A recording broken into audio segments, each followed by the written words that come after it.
പാട്ട് പാടും, നൃത്തം ചെയ്യും, പിന്നെ സംരംഭക 2-3 സംരംഭങ്ങളുണ്ട്. ഇതൊക്കെ ആയിട്ട് പിന്നെ ആങ്കറിങ് ചെയ്യും. അപ്പോൾ ആങ്കറിങ് അല്ലേ വളരെ സീരിയസ് ഇൻ്റർവ്യൂസ് ചെയ്യും. കെ.എസ്. രാധാകൃഷ്ണൻ സാറുമൊക്കെ ആയിട്ട് ഇൻ്റർവ്യൂ ചെയ്യും. അങ്ങനെയുള്ള ആതിരയുടെ ജീവിതത്തിൽ ഈ സ്ഥാനാർത്ഥിയായപ്പോൾ പെട്ടെന്ന് എന്താ തോന്നിയത്? എനിക്കൊരു പേടിയൊന്നും സത്യം പറഞ്ഞാൽ തോന്നിയില്ല. മറിച്ചൊരു റെസ്പോൺസിബിലിറ്റി ഒക്കെ എനിക്ക് ഫീൽ ചെയ്തു. അതായത് നമ്മൾ എന്തോ സമൂഹത്തിന് വേണ്ടി ചെയ്യുന്നു അങ്ങനൊരു തോന്നൽ വരില്ലേ? പണ്ട് എപ്പോഴൊക്കെയോ നമ്മൾ ചെറുതിലേക്ക് ഞാനത് എല്ലാ ഇൻ്റർവ്യൂവിലും പറയുന്നുണ്ട്.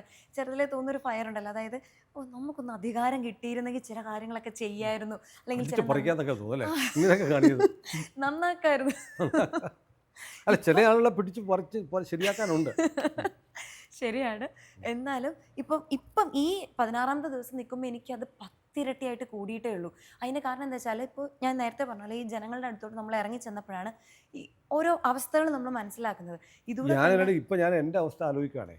ഈ അവസ്ഥ പറഞ്ഞപ്പോഴാണ് നമ്മുടെ ചാനലിലെ ഒരു ആങ്കറിനെ ഞാൻ വന്ന് ഇൻ്റർവ്യൂ ചെയ്യേണ്ടി വന്നു. ഇനി MLA ആയിരിക്കുമ്പോൾ ഞാൻ അപ്പോയിൻമെൻ്റ് എടുത്ത് ആതിര ഡി നായരെ കാണാനായിട്ട് ഇന്ന ആൾ വന്നിരിക്കുന്നു, കുറിപ്പൊക്കെ കൊടുത്ത് കാണേണ്ടി വരും. ദൈവമേ, അത് നടക്കട്ടെ, നാവ് പൊന്നാവട്ടെ. ഇനി ആ അവസ്ഥ പറ. അപ്പോൾ ഈ അവസ്ഥകൾ കാണുമ്പോൾ സത്യം പറഞ്ഞാൽ മനസ്സിൽ ഇപ്പോൾ ശരിക്കും തോന്നുന്നുണ്ട് ജയിച്ചിരുന്നെങ്കിൽ എന്ന്. ഞാൻ ഈ നമ്മളുടെ കാൻഡിഡേറ്റ് ആണെന്ന് പറഞ്ഞ് അനൗൺസ് ചെയ്ത സമയത്ത് എനിക്ക് ശരിക്കും അങ്ങനെ ഒരു ജയം തോൽവിയൊന്നും എൻ്റെ മനസ്സിലില്ല. ഇപ്പോൾ നമുക്കൊരു എന്താ പറയുക, ഒരു കർത്തവ്യം കിട്ടിയിട്ടുണ്ട്. അതെ, നമ്മളത് ഭംഗിയായിട്ട് പ്രസൻറ്റ് ചെയ്യുക എന്നുള്ളത് മാത്രമേ എൻ്റെ മനസ്സിലുണ്ടായിരുന്നുള്ളൂ. പക്ഷേ ലേറ്റർ ഓൺ ഈ ഓരോ ദിവസം കഴിഞ്ഞ് ഈ ജനങ്ങളുമായിട്ട് കൂടുതൽ അടുത്ത സമയങ്ങളിൽ മൊത്തം എനിക്ക് തോന്നിയൊരു കാര്യം, ദൈവമേ ഒന്ന് ജയിച്ചിരുന്നെങ്കിൽ ഇവരുടെ അവസ്ഥ ശരിക്കും മാറ്റി കൊടുക്കാമായിരുന്നു. അങ്ങനെ തോന്നുന്ന കാഴ്ചകളാണെങ്കിൽ ഈ ഒരു കുറച്ച് ദിവസം